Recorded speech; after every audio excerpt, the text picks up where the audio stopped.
ચલો વિદ્યાર્થી મિત્રો, આજે આપણે જોઈશું કેપેસિટરો અને કેપેસિટન્સ.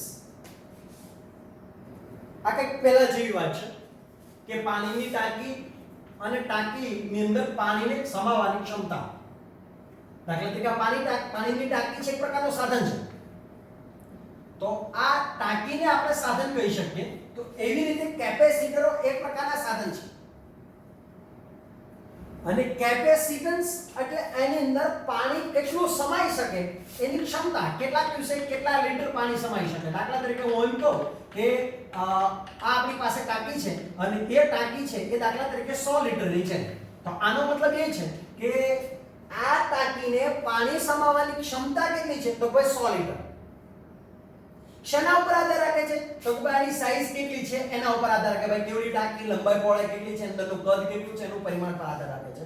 તો એ એની ક્ષમતા બની 100 લીટરની પાણીની ટાંકી છે. તો એવી રીતે ટાંકી એક સાધન છે અને એની અંદર સમાવવાની ક્ષમતા 100 લીટર છે, પાણી સમાવવાની ક્ષમતા. એવી રીતે અહીંયા કેપેસિટર એક સાધન છે અને એ કેપેસિટરની અંદર સમાવવાની જે ક્ષમતા છે એને નામ આપણે આપી દીધું છે કેપેસિટન્સ.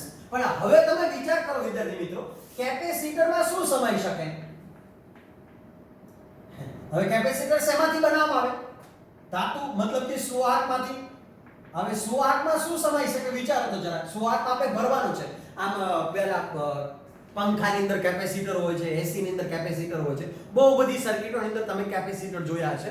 તો હવે કેપેસિટરનું કામ શું છે? પહેલા કેપેસિટર બને છે શેમાંથી? તો કે ભાઈ સુવાહકમાંથી. હવે એનું કાર્ય શું છે? તો કે ભાઈ વિદ્યુત ભારનો સંગ્રહ કરે. પણ વિદ્યુત ભારની અંદર શું હોય?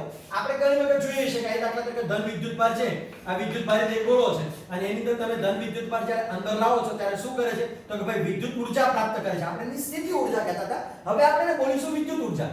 તો એ શું કરે છે? તો ભાઈ વિદ્યુત ઊર્જા પ્રાપ્ત કરે છે અને આ વિદ્યુત ભારને બેસાડી દીધો છે, મતલબ કે એનો સંગ્રહ કર્યો છે. તો કોનો સંગ્રહ થયો કહેવાય? વિદ્યુત ઊર્જાનો. તો કેપેસિટરનું કામ શું છે? તો કે ભાઈ વિદ્યુત ઊર્જાનો સંગ્રહ કરવાનો.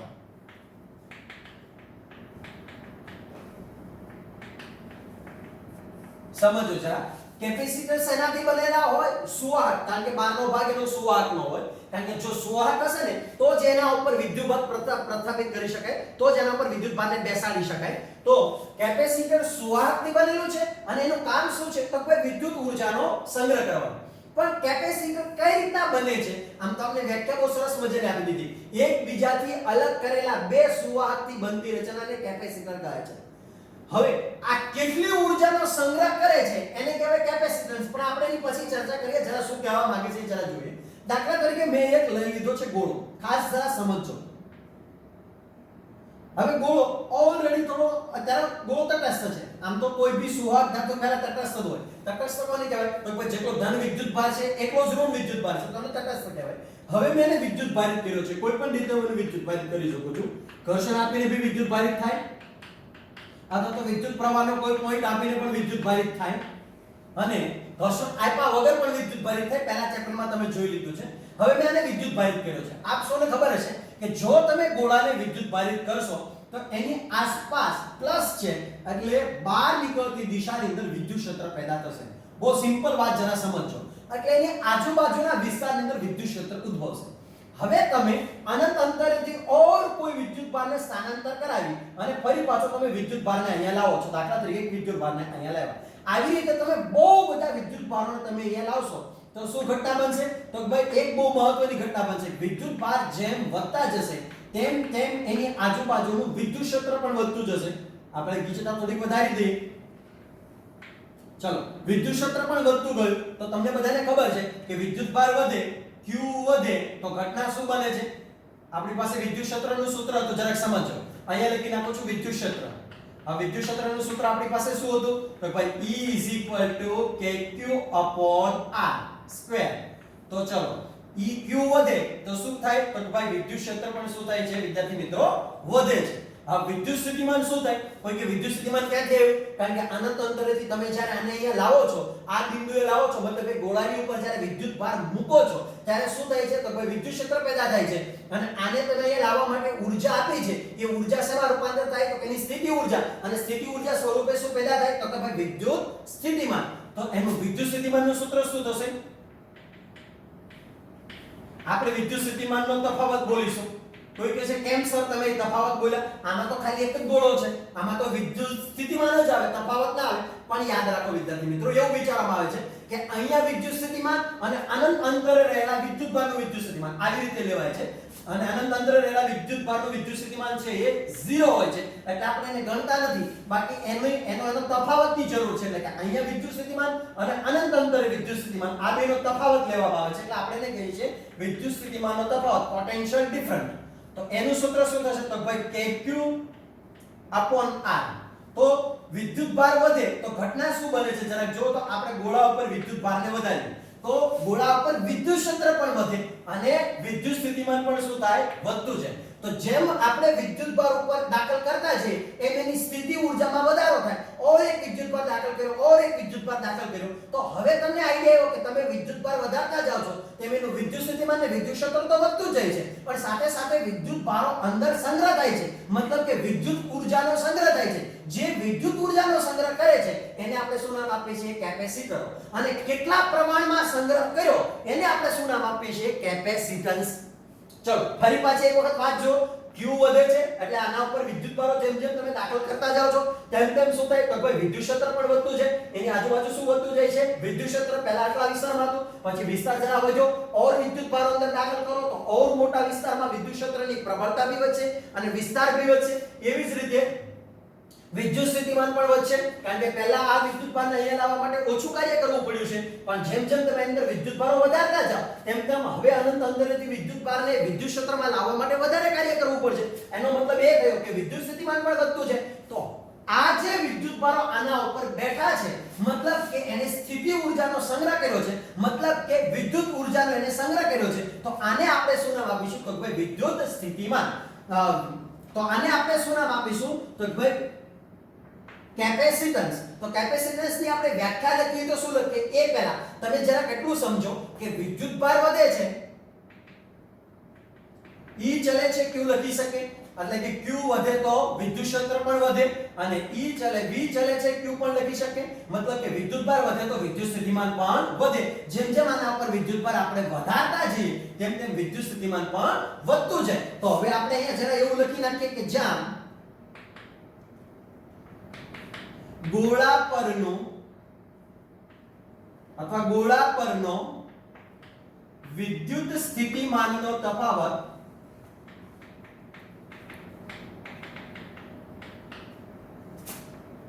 એ ગોળા પરના વિદ્યુતભારના સમપ્રમાણમાં હોય છે. એટલે કે V ચલે છે Q અથવા તો Q ચલે છે V. ઉભા હવે ચલે છે દૂર કરીએ તો Q ને અહીંયા લાવીએ, V ને નીચે લઈએ તો શું લખીએ? Q / V શું લખી શકાય આપણે? અચળ. આનો મતલબ શું સમજવાનો? આનો મતલબ કંઈ નહીં, જરાક સમજો. જો દાખલા તરીકે તમે વિદ્યુતભાર છે એ 10 કુલમ હતો, સમજો જરા, ત્યારે સ્થિતિમાન દાખલા તરીકે 5 વોલ્ટ હતું. જોજો જરા. હવે તમે વિદ્યુતભારને 20 કુલમ કર્યો, એટલે વિદ્યુતભાર કેટલો બીજો 10 કુલમ અંદર એડ કર્યો, તો વિદ્યુત સ્થિતિમાન કેટલું થશે?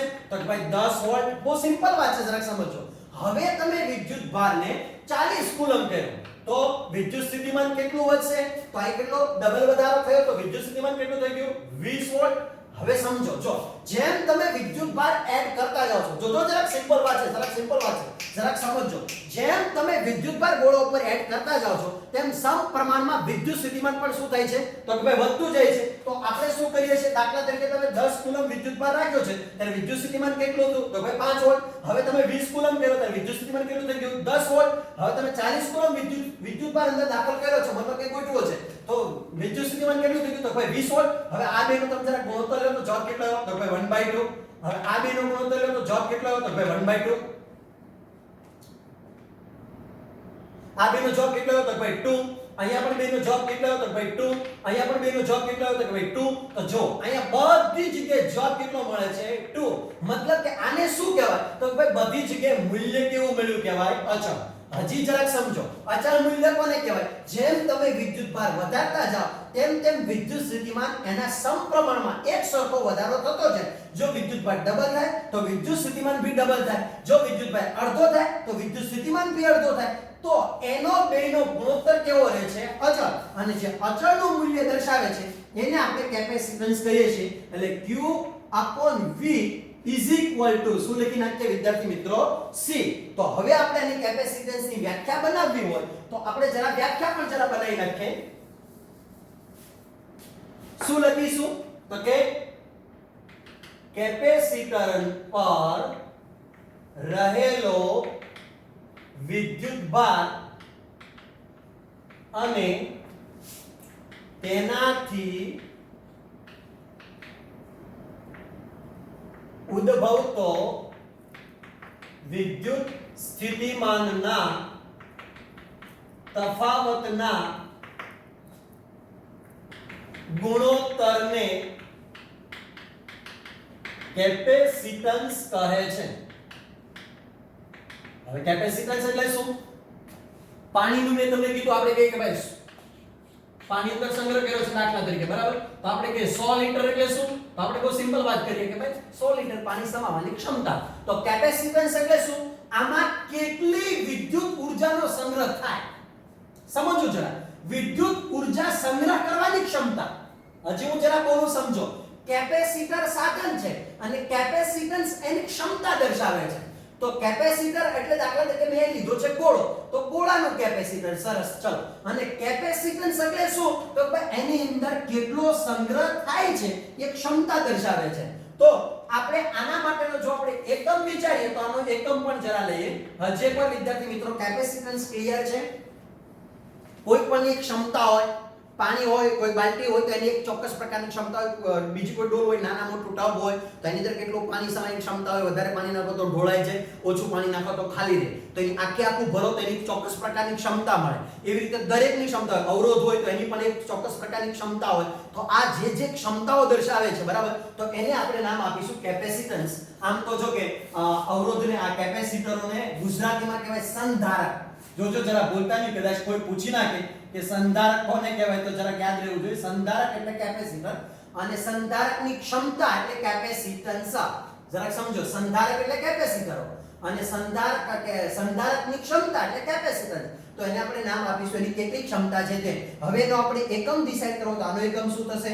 એકમમાં આનો એકમ થશે વિદ્યુતભારનો એકમ કુલમ. આનો એકમ શું થશે તો કે ભાઈ વોલ્ટ, કારણ કે વિદ્યુત સ્થિતિમાનના તફાવતનો એકમ શું છે?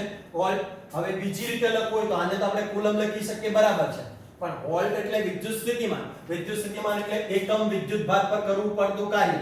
તો અહીંયા જૂલ, વિદ્યુત સ્થિતિમાન is equal to joule upon શું લાગશે? કુલમ. છેદનો છેદ ઉલટીને ક્યાં જતો રહ્યો? અંશમાં.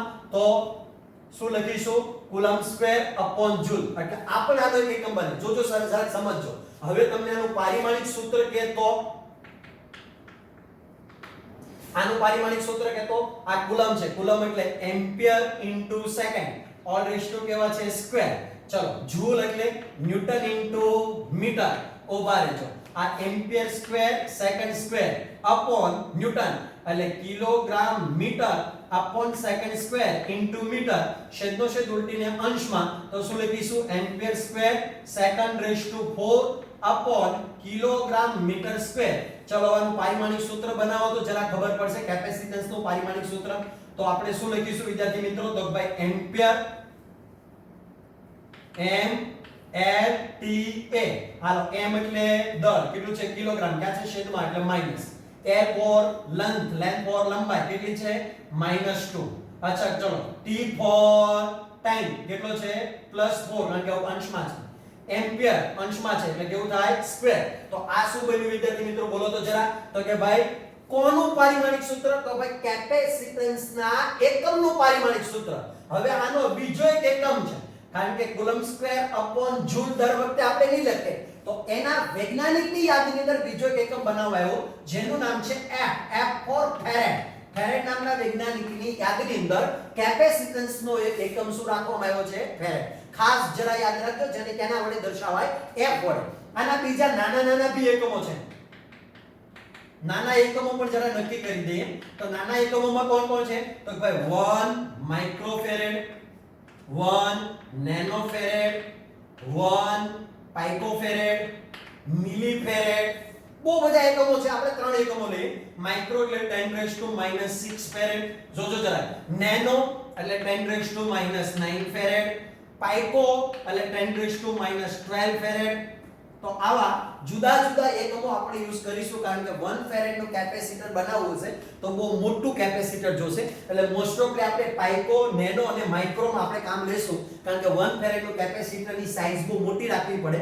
એટલે આ ત્રણ એકમો પર જ આપણે કામ લેવાનું થશે. એટલે ખાસ વિદ્યાર્થી મિત્રો જરા જોજો, આ વારંવાર આપણે ઉપયોગ કરવો પડશે અને વારંવાર એના વિશે જાણવું પડશે. એટલે માઇક્રો 6 -6, નેનો -9 અને પાઇકો એટલે 10⁻12. આટલી વસ્તુ હોવી યાદ રહેવી જરૂરી છે. હવે તમને જો કોઈ એવું પૂછે કેપેસિટર અને કેપેસિટન્સ, તો તમને આટલું આવડતું હોવું જોઈએ. ફરી પાછી એક વખત જરાક અલગ અલગ થિયરી આપેલી છે, એની પણ જરાક ચર્ચા કરી લઈએ. એ પહેલા આપણને આટલી ખબર પડવી જોઈએ કે આ કેપેસિટરોના 4 પ્રકારો છે. એ આપણી ટેક્સ્ટ બુકમાં આપ્યા નથી, પરંતુ જ્યારે આ ચેપ્ટર પૂરું થશે અને જીનિટ આવું જ્યારે ભણાવીશ, ત્યારે આ ચારે ચાર કેપેસિટરો છે એના વિશે આપણે ચર્ચા કરીશું. અત્યારે માત્ર ને માત્ર એના કેપેસિટરોના પ્રકારો જરા લઈ લઈએ. જુદા જુદા આકાર ઉપરથી જુદા જુદા પ્રકારો આપેલા છે. એમાં પહેલું એક કેપેસિટર છે જેનું નામ છે ગોળાકાર કેપેસિટર.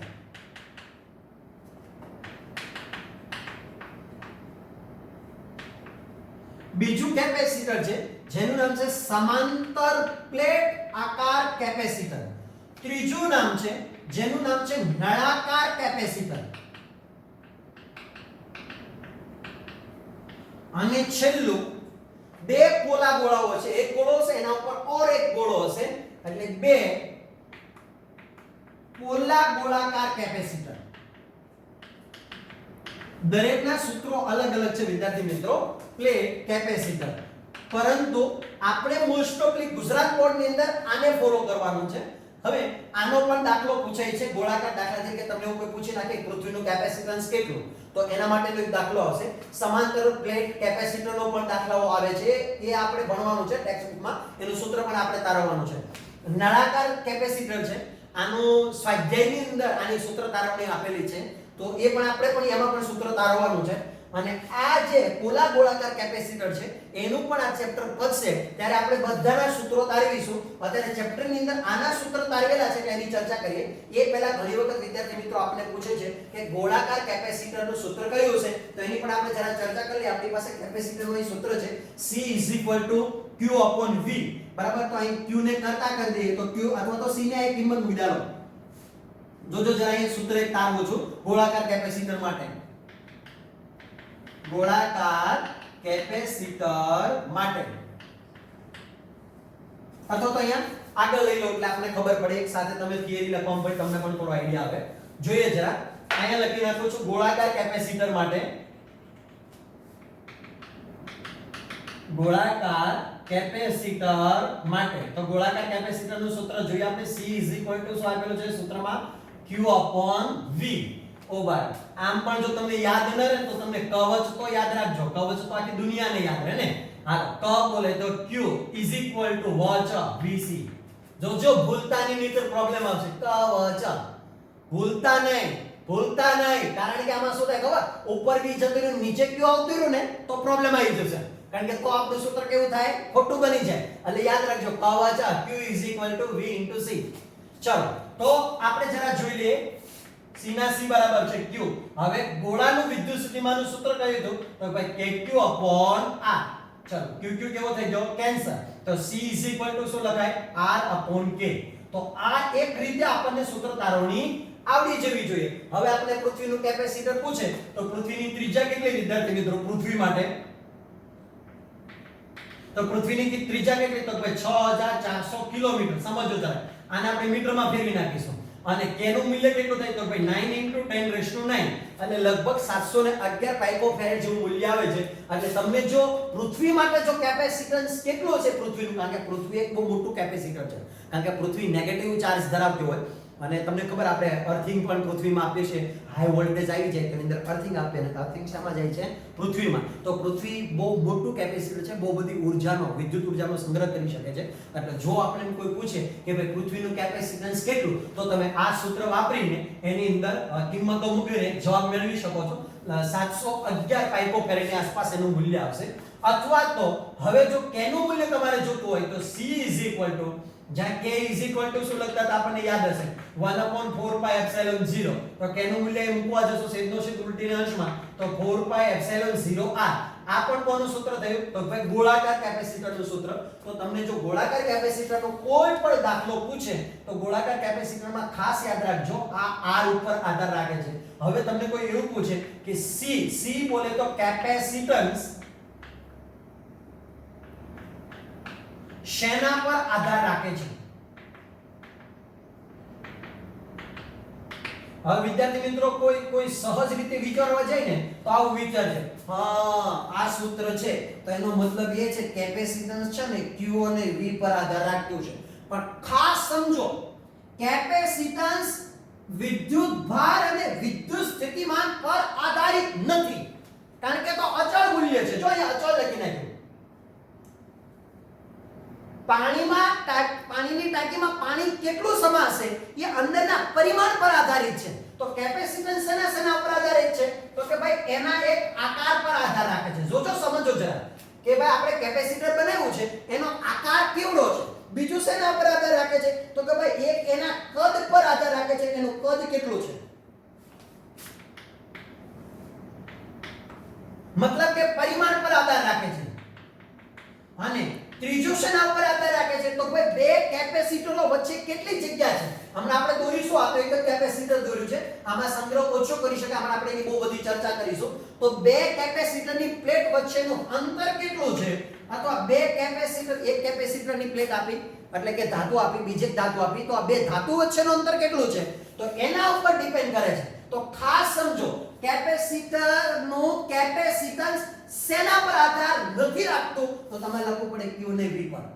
સૂત્ર જોઈ અને લખી નાખવાની જરૂર નથી, નહીતર અટવાઈ જશો.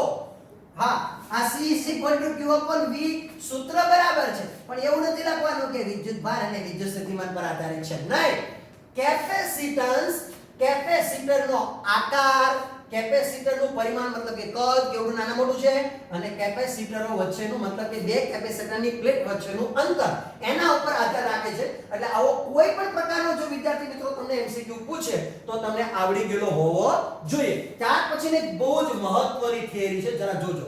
હવે તમને કોઈ એવું પૂછે, બહુ જ IMP થિયરી છે. હવે જો તમને કોઈ એમ પૂછે કે હવે આની અંદર વિદ્યુત ભાર એડ કરો, તો તમે થોડો એડ કરશો और તમે વધારે એડ કરવા જશો તો વિદ્યુત ભાર એડ થશે નહીં. જરાક સમજો જરા શું કરવા, કારણ કે ઓલરેડી અહીંયા વિદ્યુત ભાર બહુ જ આવી ચૂક્યો છે. હવે તમારે વધારે કાર્ય કરીને અંદર નાખવું પડશે, અમુક લિમિટ આવી જશે એટલે વધારે વિદ્યુત ભાર એડ નહીં થાય, વધારે પડતો વિદ્યુત ભાર એડ નહીં થાય. તેમ છતાં જો તમારે વધારે વિદ્યુત ભાર એડ કરવો હોય તો આપણે શું કરીશું, બહુ જ મહત્વની ઘટના છે, જરાક સમજો. દાખલા તરીકે આ એક ગોળો છે, આની ઉપર આપણે બહુ બધો વિદ્યુત ભાર આપણે એડ કર્યો છે. સમજો જરા, બહુ બધો વિદ્યુત ભાર એડ કર્યો છે, લાઈક પ્લસ બહુ બધો વિદ્યુત ભાર એડ કર્યો છે. હવે હું વિદ્યુત ભાર એડ કરવા વિચારું, મતલબ કે વિદ્યુત ઊર્જા આપવાનું વિચારું, તો હવે વધારે વિદ્યુત ઊર્જાનો સંગ્રહ કરવાનો નથી, એટલે એની કેપેસિટી જેટલી હતી આટલો આપણે એડ કર્યો. હવે આપણને એવો વિચાર આવે કે તેમ છતાં એની અંદર આપણે વિદ્યુત ભાર વધારવો છે, તો આપણે શું કરીશું, તો આપણી પાસે એક ઉપાય, શું તો કે તટસ્થ ગોળો લઈ લો. જોજો જરાક સમજો, એક અહીંયા લઈ લીધો છે તટસ્થ ગોળો, ખાસ જરા સમજો.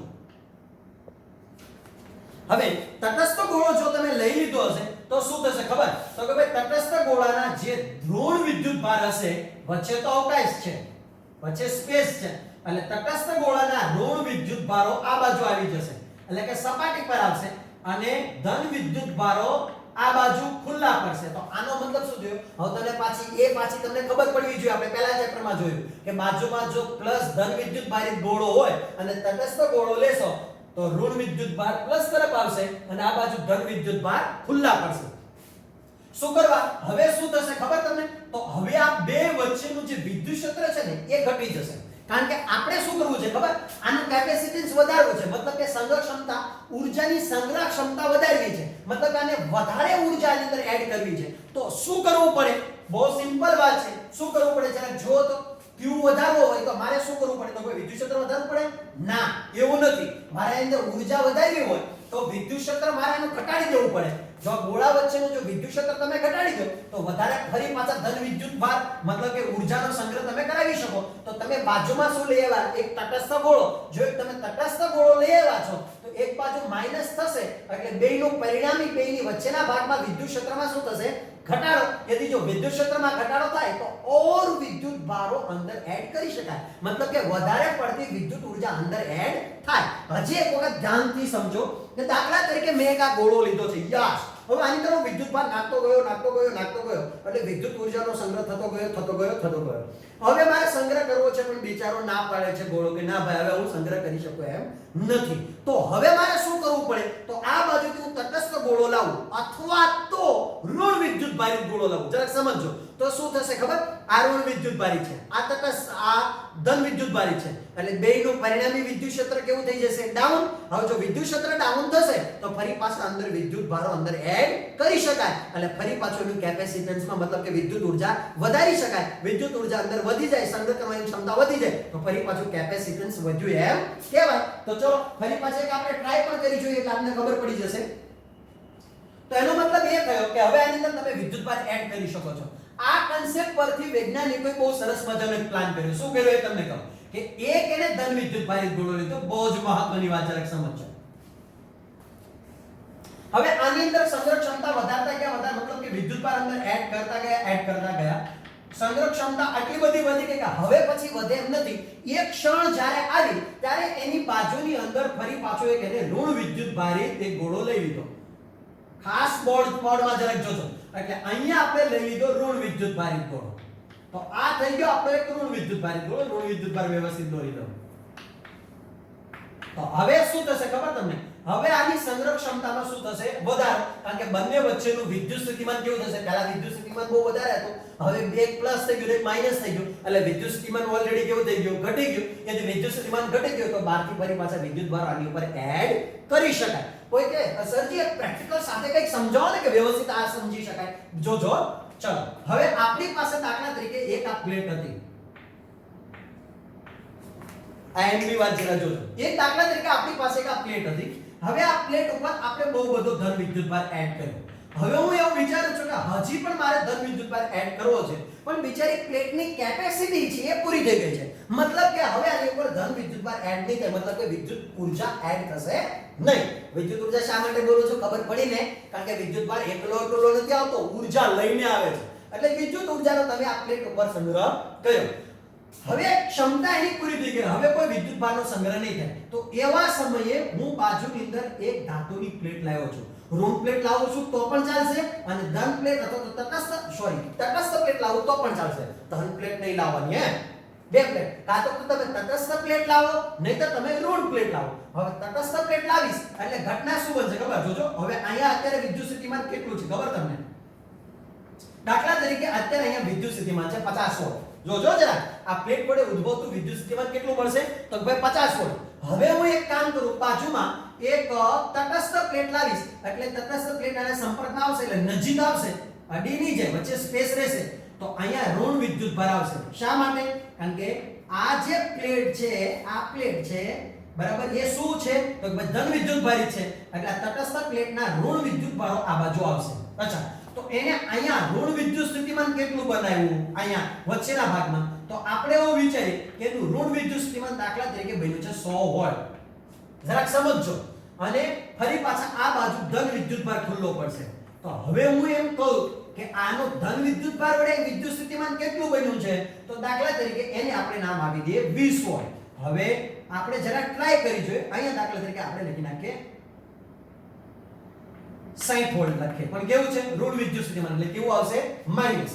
ચલો હવે તમે જુઓ તો આ બે પ્લેટ વચ્ચેનું વિદ્યુત સ્થિતિમાન કેટલું થયું એટલે ઓટોમેટિક તમને ખબર પડી જશે. ચલો આ 50, આ 60 પણ માઈનસ, આ કેટલું છે 20, તો કેટલું થયું જુઓ તો 50 થી 60 70 કેટલું થઈ ગયું તો ભાઈ પ્લસ 10 વોલ્ટ. તો આનો મતલબ તમને ખબર પડી કે આ પ્લેટ આની બાજુમાં લાવવાથી આ જે પ્લેટ હતી જ્યાં આપણે વિદ્યુત ઊર્જાનો સંગ્રહ કરવાનો હતો એ પ્લેટનું વિદ્યુત સ્થિતિમાન 50 ની જગ્યાએ કેટલું થઈ ગયું છે માત્ર 10. यदि जो 10 वोल्ट હોય તો ફરી પાછું 40 વોલ્ટ સુધી બીજા વિદ્યુત ભારો અંદર નાખી શકાય, મતલબ કે વિદ્યુત ઊર્જાનો સંગ્રહ કરી શકાય. તો આનો મતલબ એ છે કે જે ગોળાની અંદર સંગ્રહ કરવાનો છે એની બાજુમાં જો કોઈ ઋણ પટ્ટી લાવવામાં આવશે તો ગોળાની અંદર આ પર પ્લસ વિદ્યુત ઊર્જા અને આ પર માઈનસ વિદ્યુત ઊર્જાનો શું થશે વિદ્યાર્થી મિત્રો સંગ્રહ થશે, પુષ્કળ પ્રમાણમાં સંગ્રહ થશે. તો આ થિયરી ખાસ યાદ રાખજો. ત્યાર પછી બહુ જ એક મહત્વનો પોઈન્ટ છે જે આપણે બાકી રહી ગયો છે, એને આપણે અહીંયા લખી નાખીએ. જરા જોઈ લેજો, એકવાર સ્ક્રીનશોટ લઈ લેજો એટલે થિયરી વચ્ચે મારે પ્રોબ્લેમ ના આવે. ચલો અહીંયા જરા લખી નાખું છું. હવે તમને એવો વિચાર આવશે વિદ્યાર્થી મિત્રો કે દાખલા તરીકે આ આપણી પાસે ગોળો છે. ગયા વર્ષે આ એક પોઈન્ટમાંથી 1 માર્ક્સનો એમસીક્યુ પૂછાઈ ગયેલો હતો, એટલા માટે આ વાતને તમે જરા ડીપલી સમજવા માટે ટ્રાય કરજો. દાખલા તરીકે મારી પાસે એક અહીંયા ગોળો છે.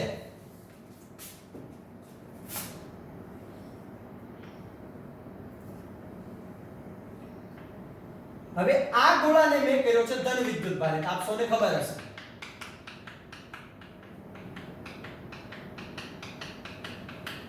ચલો ધન વિદ્યુત ભાર કરશો એની આસપાસ શું ઉદ્ભવશે તો ભાઈ વિદ્યુત ક્ષેત્ર પ્લસ હોય તો કઈ દિશામાં હોય તો ભાઈ બહાર નીકળતી દિશામાં.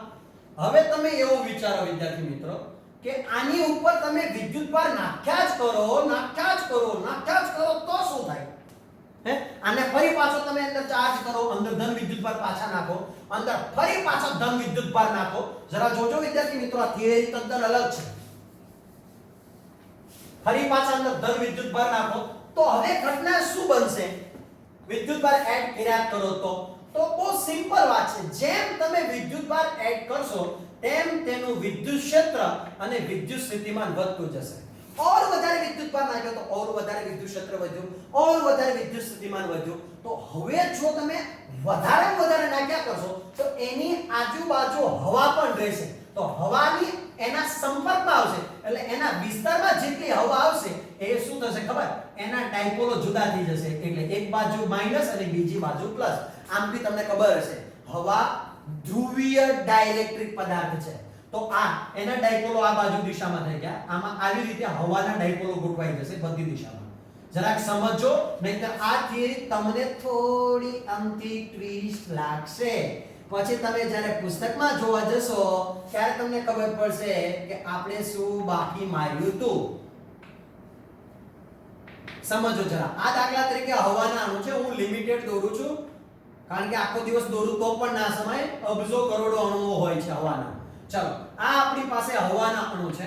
હવે કોઈને એવો પ્રશ્ન થાય કે સર જે હવાના માઈનસ અણુ કેમ અહીંયા આવ્યા? હવે એક નાના બાળક જેવો પ્રશ્ન ના કરી શકાય. શા માટે આવ્યા? કારણ કે એની આજુબાજુએ કયો વિદ્યુત ભાર છે? ધન. તો હવાના અણુનો માઈનસ ભાગ આ બાજુ રહેશે.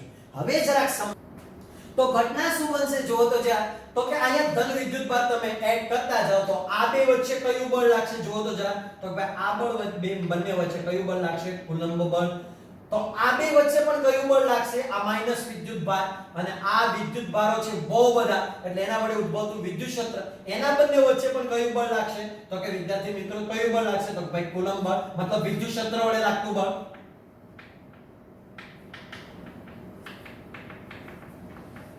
હવે જરા તમે વિચારો તો શું થશે ખબર? વિદ્યુત ભારો તમે એડ કરતા જાઓ તો વિદ્યુત ક્ષેત્ર પ્રબળ થતું જાય. બહુ વધી ગયું. હવે બહુ વિદ્યુત ક્ષેત્ર વધી જાય, ખૂબ વધી જાય તો શું થાય ખબર? આ બે વચ્ચે લાગતા કુલંબ બળ કરતા વિદ્યુત ક્ષેત્ર વડે લાગતું બળ વધી ગયું. યદિ જો વિદ્યુત ક્ષેત્ર વડે લાગતું બળ વધી ગયું તો આ બિચારો ઇલેક્ટ્રોન ક્યાં જતો રહેશે? અંદર. આ ઇલેક્ટ્રોન પણ ક્યાં જતો રહ્યો? અંદર.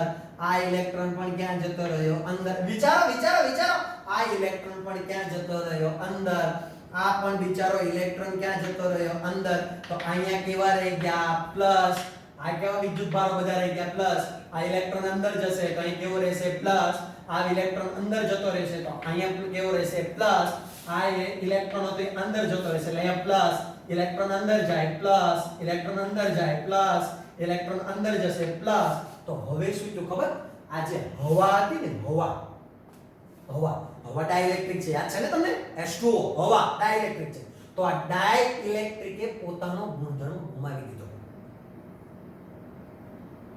સમજો જરા ડાઇલેક્ટ્રિક મતલબ કે હવાએ પોતાનો ગુણધર્મ ગુમાવી દીધો કારણ કે હવા તો અવાહક હતી એની જગ્યાએ હવે હવા કેવી થઈ ગઈ છે પ્લસ પ્લસ એટલે વિદ્યુતભારિત થઈ ગઈ છે ધન વિદ્યુતભારિત થઈ ગઈ છે હવાના આયનો વધી ગયા છે ઇલેક્ટ્રોન તો બધા અંદર જતા રહ્યા છે મતલબ કે આ ગોળાની અંદર જતા રહેલા છે ઇલેક્ટ્રોન તો આ હવા કેવી બની ગઈ તો કે ભાઈ એનો ડાઇલેક્ટ્રિક ગુણધર્મ એને ગુમાવી દીધો તો હવાની આ ઘટનાને શું કહે છે તો કે ભાઈ ડાઇલેક્ટ્રિક બ્રેકડાઉન સમજો જરા પહેલો શબ્દ જરાક સમજીએ ડાઇલેક્ટ્રિક બ્રેકડાઉન કોને કહેવાય તો આપણે એવું વિચારીએ કે જ્યારે અવાહક પદાર્થ દાખલા તરીકે હવા જ્યારે હવા અવાહકમાંથી પોતાના ઋણ આયનો છોડી દે છે અને ત્યારે અવાહકતાનો ગુણધર્મ પડી ભાંગે છે આ ઘટનાને શું કહે છે ડાઇલેક્ટ્રિક બ્રેકડાઉન હજી એકવાર વિદ્યાર્થી મિત્રો ડાઇલેક્ટ્રિક બ્રેકડાઉન કોને કહેવાય તો કે જ્યારે હવા ના અણુઓ અવાહક હોય મતલબ કે ડાઇલેક્ટ્રિક હોય એની જગ્યાએ વિદ્યુત ક્ષેત્રને કારણે બાહ્ય વિદ્યુત ક્ષેત્રને કારણે પોતાનો ડાઇલેક્ટ્રિક નો ગુણધર્મ છોડી દે એ ઘટનાને ડાઇલેક્ટ્રિક બ્રેકડાઉન કહેવાય એક વાત બીજી વાત જરા સમજો આની અંદર શું થયું તો કે ભાઈ અહીંયા દાખલા તરીકે પ્લસ એક વિદ્યુતભાર હતો હવે અહીંયાથી ઇલેક્ટ્રોન ત્યાં આવી ગયો એટલે પ્લસ વિદ્યુતભારને શું મળી ગયો એક ઋણ વિદ્યુતભાર તો શું થઈ જશે ખબર આ શું બની ગયો આયન બીજો ઋણ વિદ્યુતભાર બન્યો આ શું બની ગયો આયન તો અહીંયા જે કુલ વિદ્યુતભાર જે હતા એના કુલ વિદ્યુતભારમાં શું થયો હશે ઘટાડો કોઈ કે શા માટે કારણ કે વિદ્યુતભારો જે હતા એને ઋણ મળી ગયા એટલે એ બંને ભેગા થઈ ગયા અને આયન થઈ ગયું એટલે હવે અહીંયા ધન વિદ્યુતભારોની સંખ્યા ઘટી ગઈ તો સંખ્યા ઘટી જાય એને શું થઈ ગયું કહેવાય તો કે ભાઈ ધન વિદ્યુતભારો ઘટી ગયા કારણ કે ઋણ એને મળ્યા હતા એટલા માટે તેને શું થયું કહેવાય ડિસ્ચાર્જ તો યાદ રાખો આ ગોળામાં જે ઘટના બની મતલબ કે ધન હતા એને ઋણ મળ્યા એટલે ધન ઋણ બે ભેગા થયા એટલે તટસ્થ બન્યા એટલે ટોટલ ધન વિદ્યુતભારોની સંખ્યા ઘટી તો એને કહેવાય કોરોના ડિસ્ચાર્જ સમજો જરા જોઈ કોરોના શબ્દ આવ્યો એ ઘટનાને શું કહેવાય કોરોના ડિસ્ચાર્જ પાછો એવું નહીં કહેતા ફિઝિક્સમાં પહેલેથી કોરોના બનવાનું હોતું હતું આ ખાલી ઘટના છે શું થયું તો કે ભાઈ આને ધન વિદ્યુતભારને આ બાજુથી હવાના ઋણ વિદ્યુતભારો મળ્યા એટલે વિદ્યુતભારોની ઊર્જા જે હતી એ ઓછી થઈ મતલબ કે વિદ્યુતભારો ઓછા થયા તો એ ઘટનાને ગોળા માટે કહેવાય કોરોના ડિસ્ચાર્જ અને હવા માટે કહેવાય ડાઇલેક્ટ્રિક બ્રેકડાઉન પણ સાહેબ તમને કોઈ એવું પૂછે કે એવી ઘટના ક્યારે બને કેટલું વિદ્યુત ક્ષેત્ર હોય તો આ હવા છે આ હવાનો ડાયપોલ છે એ પોતાનો ઇલેક્ટ્રોન ગુમાવે આવી કેટલું વિદ્યુત ક્ષેત્ર હોય તો બને જેને કહેવાય ડાઇલેક્ટ્રિક સ્ટ્રેન્થ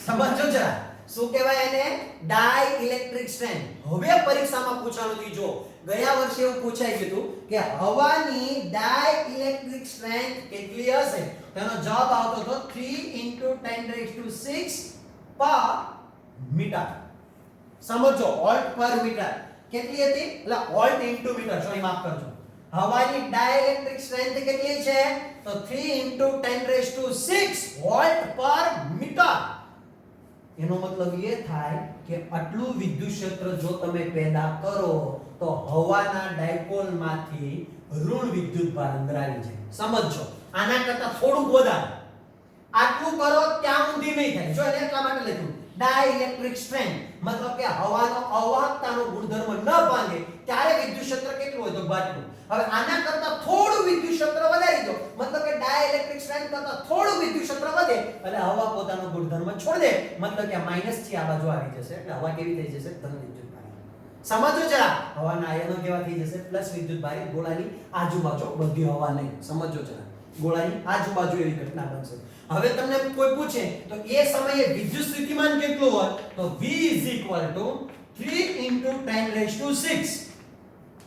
હવે 1 સેન્ટીમીટર દીઠ વિદ્યુત સ્થિતિમાન જોતું હોય તો આને મીટરની શેમાં ફેરવીએ સેન્ટીમીટરમાં, તો ઉપર ઘાત કેટલી થશે તો V કેટલા થઈ જશે આ માઈનસ ઘાત 10⁶ × 10⁻² વોલ્ટ પર સેન્ટીમીટર, તો કેટલા થઈ ગયા V 3 × 10⁴ વોલ્ટ પર સેન્ટીમીટર. ભૂલતા નહીં, MCQ માં જો તમને બેમાંથી કંઈ પણ પૂછે તો તમને આવડી જવું જોઈએ. ફરી પાછું કોરોના ડિસ્ચાર્જ ખબર પડી, કારણ કે ઋણ વિદ્યુત ભારો ક્યાં આવી જાય છે અંદર, એટલે ઋણ ને ધન ભેગા થઈ જાય એટલે ટોટલ ઋણ વિદ્યુત ભારનું નેટ વિદ્યુત ભારનું મૂલ્ય કેવું થઈ જાય ઓછું, એટલે ગોળો બન્યો ડિસ્ચાર્જ. ડિસ્ચાર્જની ઘટનાને કહેવાય કોરોના ડિસ્ચાર્જ. અચ્છા, જ્યારે હવા પોતાનો ગુણધર્મ ગુમાવી દે, મતલબ કે હવા પ્લસ માઈનસ ડાયપોલ થી બનેલી છે, માઈનસ અંદર જતા રહે એટલે હવા પોતાનો ગુણધર્મ ગુમાવી દે, આ ઘટનાને કહેવાય ડાઇલેક્ટ્રિક બ્રેકડાઉન. હજી ડાઇલેક્ટ્રિક બ્રેકડાઉન ન થયું હોય એ પહેલા મેક્સિમમ જે વિદ્યુત ક્ષેત્ર મળે એને કહેવાય ડાઇલેક્ટ્રિક સ્ટ્રેન્થ, કે વધારામાં વધારે આટલું વિદ્યુત ક્ષેત્ર જો આના કરતા વધારશો તો હવા પોતાનો ગુણધર્મ ગુમાવી દેશે. સમજો જરા, આજ કહો વધારામાં વધારે આટલું વિદ્યુત ક્ષેત્ર કે જો આના કરતા જો આ ગોળો વિદ્યુત ક્ષેત્ર વધારે કેટલું 3 × 10⁶ વોટ મીટર, આના કરતા વિદ્યુત ક્ષેત્ર વધારે તો હવા પોતાનો ગુણધર્મ ગુમાવી દે. તો ગુમાવેલો જે ગુણધર્મ મળે એ સમયે જે વિદ્યુત ક્ષેત્ર મળે ડાઇલેક્ટ્રિક સ્ટ્રેન્થ કહેવાય, અને પોતાનો ગુણધર્મ ગુમાવી દે તો એને કહેવાય ડાઇલેક્ટ્રિક બ્રેકડાઉન. અને ડાઇલેક્ટ્રિક બ્રેકડાઉનની ઘટના ન બને એ પહેલા જે વિદ્યુત સ્થિતિમાન હોય એને કહેવાય V નું મૂલ્ય હોય 3 × 10⁴. તો ચલો વિદ્યાર્થી મિત્રો, આજે આપણે કેટલું શીખ્યા એની ફરી પાછી એકવાર ચર્ચા કરી લઈએ. જરા થોડું. શું છે તો ભાઈ પહેલા આપણે શીખ્યા કેપેસિટર એટલે સંધારક કોને કહેવાય, સંધારકની ક્ષમતા, કેપેસિટરની વ્યાખ્યા, કેપેસિટર શું દર્શાવી શકે, કઈ રીતના સંગ્રહ કરી શકાય, એમની થિયરી, એમનો એકમ, એનું પારિમાણિક સૂત્ર, અને ત્યાર પછી આપણે કેપેસિટરની ક્ષમતા વધારવી તો શું કરવું પડે તો એક પ્લસ પ્લેટ ને એક માઈનસ પ્લેટ રાખવી પડે, જેને કારણે શું થશે તો આની અંદર વધારે વિદ્યુત ભારો સમાવવાની ક્ષમતા વધી જશે. એટલે આપણે કેપેસિટરની કોઈ પણ બે પ્લેટ રાખીશું, એક પ્લસ પ્લેટ હશે અને બીજી એક કઈ પ્લેટ હશે માઈનસ પ્લેટ.